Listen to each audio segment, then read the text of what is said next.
गरीब पर ठंड का कहर।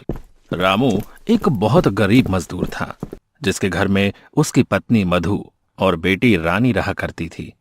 पर अब गर्मियों का मौसम जाने को था और सर्दियों का मौसम आने को था।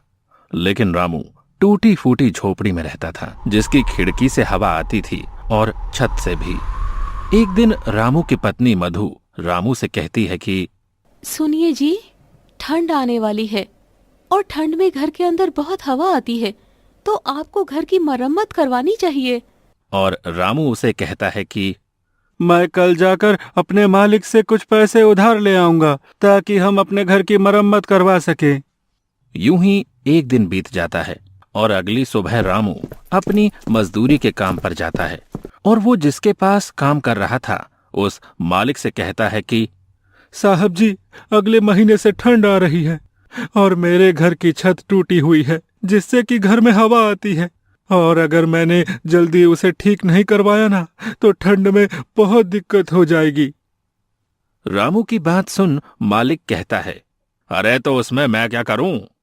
रामू कहता है, मालिक, आप थोड़े पैसे उधार दे देते तो मैं अपने घर की मरम्मत करवा लेता। मालिक कहता है कि अरे, अभी तो तूने उतना काम भी नहीं किया है जो मैं तुझे उधार दे सकूं। अभी मेरे पास पैसे नहीं है।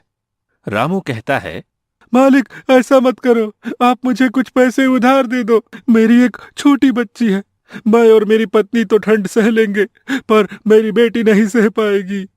रामू की लाख मिन्नतें करने पर भी उसे पैसे नहीं देता है और बेचारा रामू उदास शाम को घर लौट आता है। रामू के घर आते ही उसकी पत्नी मधु उससे पूछती है कि क्या आप मालिक से पैसे लाए? तो रामू उसे बताता है कि मालिक ने पैसे देने से मना कर दिया है। जिसके बाद मधु भी अब परेशान हो जाती है। दोनों ही इस बात को लेकर काफी परेशान हो गए थे कि अब सर्दियों में उनका गुजारा कैसे होगा।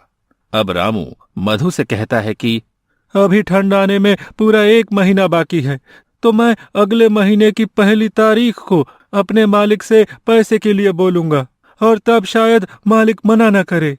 और ये सुन मधु कहती है कि हाँ, ये सही रहेगा।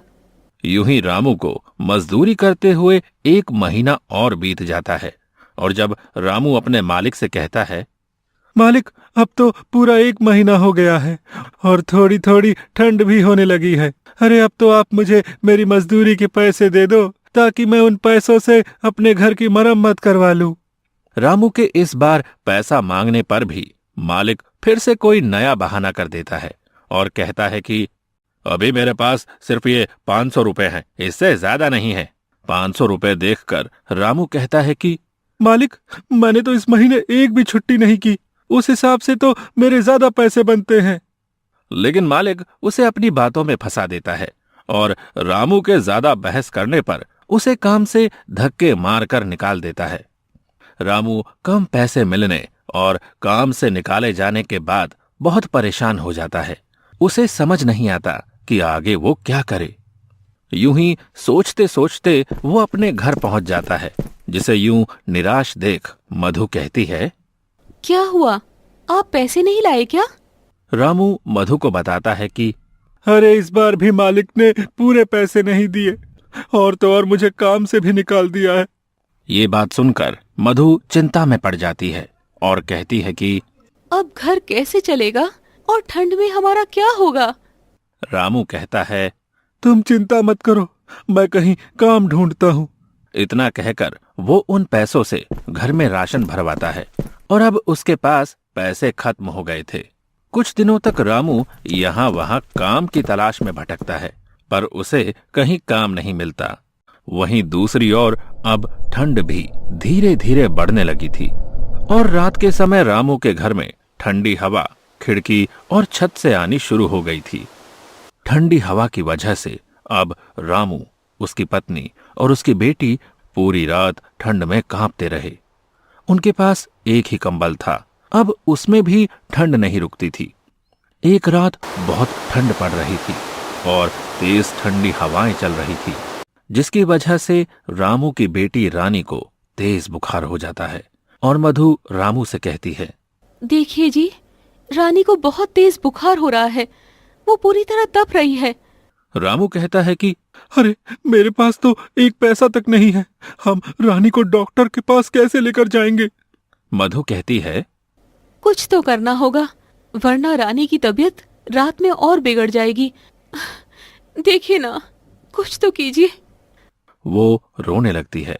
दूसरी ओर रानी ठंड से कांप रही थी। रामू को कुछ समझ नहीं आ रहा था कि अब वो क्या करे। अब रामू रानी को अपनी गोद में उठाता है और हॉस्पिटल की ओर निकल जाता है। मधु भी उसके पीछे पीछे चल पड़ती है। बहुत दूर तक पैदल चलते चलते दोनों थक जाते हैं और रामू रानी को लेकर एक पेड़ के पास बैठ जाता है और रोने लगता है।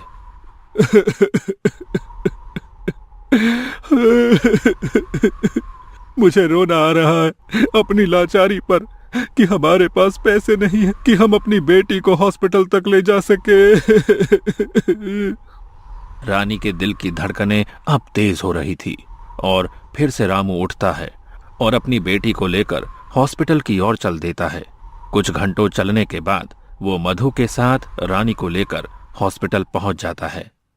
लेकिन अफसोस, उसके पास पैसे ना होने पर डॉक्टर रानी का इलाज करने से इनकार कर देते हैं और रामू, मधु और रानी को अस्पताल से बाहर कर देते हैं। अस्पताल की सीढ़ी पर रामू अपनी बेटी को गोद में लिए बैठा रो रहा था और दूसरी ओर ठंड धीरे धीरे बढ़ती जा रही थी। ज्यादा ठंड होने की वजह से अब तीनों ही बुखार से जूझ रहे थे और तीनों ही हॉस्पिटल की सीढ़ी पर बेहोश हो जाते हैं। अगली सुबह जब रामू की आंख खुलती है तो वो खुद को हॉस्पिटल के अंदर बेड पर पाता है। ये देख रामू के मन में बहुत से सवाल आते हैं। अरे मैं अंदर कैसे आया? मुझे कौन लाया? और मधु और रानी कहाँ हैं? इतने में उसके सामने वो डॉक्टर आता है जिसने उसकी बेटी को पैसा ना होने की वजह से एडमिट नहीं किया था और रामू उससे सवाल करता है कि मुझे अंदर कौन लाया? जिसके बाद डॉक्टर बताता है कि आपको एक औरत ने हॉस्पिटल में भर्ती करवाया क्योंकि आप सभी को ठंड लगने की वजह से तेज बुखार हो गया था और आप तीनों ही सीढ़ियों पर बेहोश थे।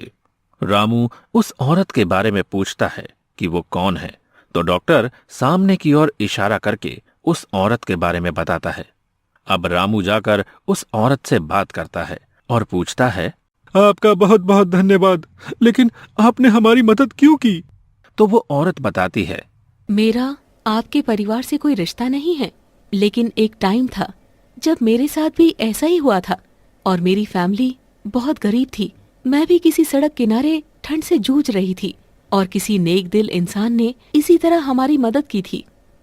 तब से आज तक वो औरत गरीबों की मदद करती है।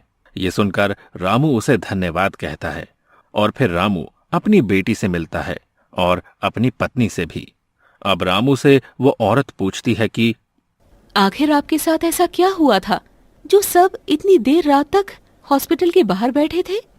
तो रामू उसे सारी बात बताता है, जिसके बाद वो औरत रामू और उसके परिवार की मदद करती है और रामू का घर भी बिल्कुल ठीक करवा देती है। अब रामू को गरीबी और ठंड दोनों से छुटकारा मिल जाता है। मजेदार कहानियाँ देखने के लिए हमारे चैनल गट्टू टीवी को सब्सक्राइब करें और बेल आइकन को ऑन करें।